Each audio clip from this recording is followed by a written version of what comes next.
வணக்கம். பனையம்புரம் ரிஷிகேஷ் பேசுகிறேன். இன்றைக்கு தமிழ்நாட்டுக்கு 2026வது வருடம் நடக்கக்கூடிய சட்டமன்ற தேர்தலுக்கு 3வது அணி தேவைப்படுகிறது. அதுவும் பிரேமலதா விஜயகாந்த் தலைமையில் திமுக, அதிமுக, பாரதிய ஜனதா அல்லாத 3வது அணியை உருவாக்க வேண்டும். அதுக்கு முன் வரணுன்றது தான் என்னுடைய வேண்டுகோளை வைக்கிறேன். கலைஞராக இருந்தால் கூட இப்போ நடத்திய ஸ்டாலின் அவர்களுடைய ஆட்சியை நிச்சயமாக விரும்பியிருக்க மாட்டார் அவர் உயிரோடு இருந்தால். ஏன்னா அந்த அளவுக்கு அவர் ஆட்சி நடத்திட்டார். அதை விடுங்க. இப்போ 2026 தேர்தலில் நம்ம சிறப்பாக ஒரு கூட்டணியை உருவாக்கணும். அதுவும் என்ன, அந்த கூட்டணியை எப்படி கொண்டு போகணும்னா,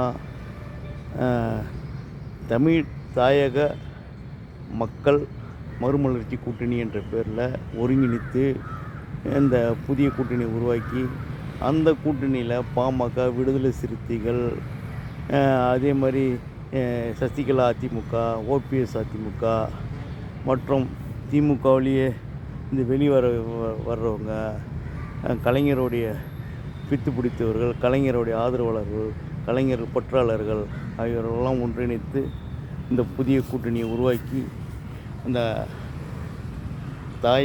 தமிழ் தாயக மக்கள் மறுமலர்ச்சி கூட்டணியை வலுப்பெற செய்து தமிழகத்தில் ஆட்சி கட்டிலே அமர வைக்கிறதுக்கான ஏற்பாடை பிரேமலதா முன் எடுக்க வேண்டும். பிரேமலதா விஜயகாந்த் அவர்கள். ஏன்னா அவங்க செஞ்சாங்கன்னா அவங்களுக்கு விஜயகாந்தோடைய இறப்பும் ஒரு மிகப்பெரிய ஓட்டு வங்கியை உருவாக்கி கொடுக்கும். அதுவும் ஒரு நல்ல மனிதருடைய மனைவி என்ற முறையில் இவங்களும் ஒரு நல்ல பிரச்சாரத்தை எடுத்துக்கலாம். இதை நல்லா செய்யலாம். இந்த வாய்ப்பை அவங்க தவற விடக்கூடாது. இது அன்பான வேண்டுகோள். என்னை அழைத்தால் நிச்சயமாக ஜெயஹிந்த் மக்கள் இயக்கம் சார்பாக நானும் பங்கெடுத்து கொண்டு அவர்கள் நல்ல ஒரு அரசியல் ஆலோசகராக இருப்பேன். நன்றி, வணக்கம்.